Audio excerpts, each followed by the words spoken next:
Most of us in the district are at various points in the curriculum review process. As a result, you may have already identified standards, but may not have unpacked them to their full extent. If you are beginning to create a course curriculum map, starting stage 1, or reviewing previous UBD work, it would be ideal to unpack your standards first because it will help ensure your essential questions and enduring understandings fully support the standards. We should preface this by saying that it is not an expectation of District 127 that every content standard is covered within a course. As a team, start by identifying the standards you want to cover in a given unit. By unpacking the standards, essentially you are creating the desired outcomes necessary for students to meet those standards.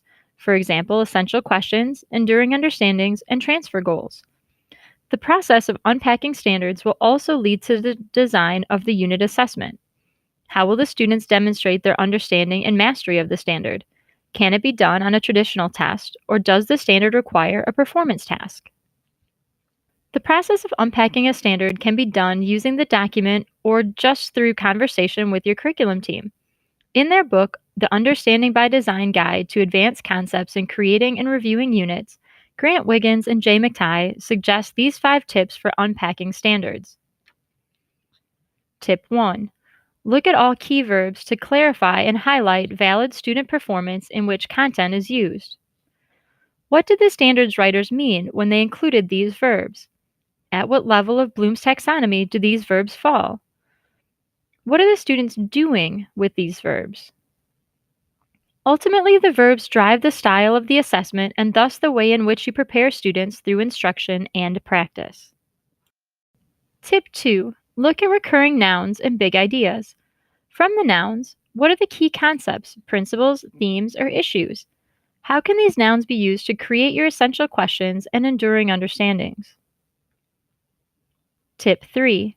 Identify and analyze the key adjectives and adverbs to determine valid scoring criteria and rubrics related to successful performance against the standard.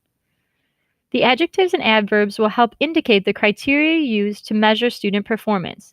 These can be helpful in developing rubrics.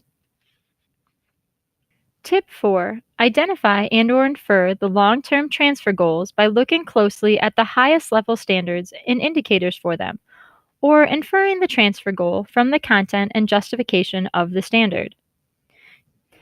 You may have department-level transfer goals available to use. Essentially, you are identifying the long-term takeaways and the answer to the question, why are we learning this? Tip 5. Consider the standard in terms of the long-term goal of autonomous performance. Add on their own to each standard to better grasp the kind of independent transfer expected. It is helpful not to lose sight of the intention of the standards to measure a single student's ability to perform without support. While it is vital to scaffold, there need to be opportunities for students to demonstrate this level of autonomy.